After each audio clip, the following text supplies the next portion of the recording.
ক্যালেন্ডারের পাতায় এখন কিন্তু চলছে ফেব্রুয়ারি মাস। আর ফেব্রুয়ারি মাস চলে আসা মানে গরমও কিন্তু চলে এসেছে।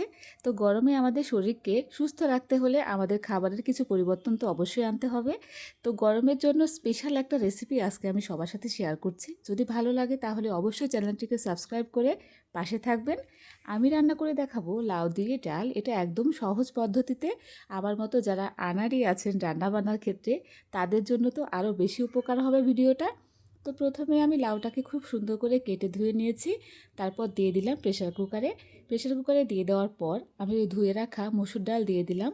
যদি আপনারা কেউ এখানে মসুর ডালের পরিবর্তে মুগ ডাল বা অন্য কোনো ডাল ব্যবহার করতে চান তাহলে অবশ্যই পারেন।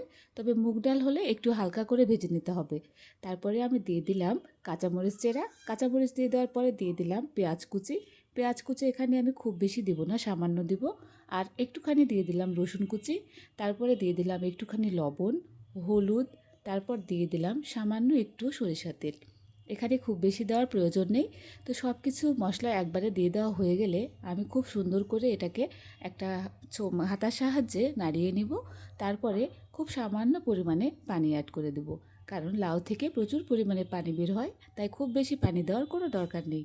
আমি তারপর একটা সিটি দিয়ে নিয়েছি শুধুমাত্র। তারপরে একটা চুলায় আমি বসিয়ে দিয়েছি কড়াই।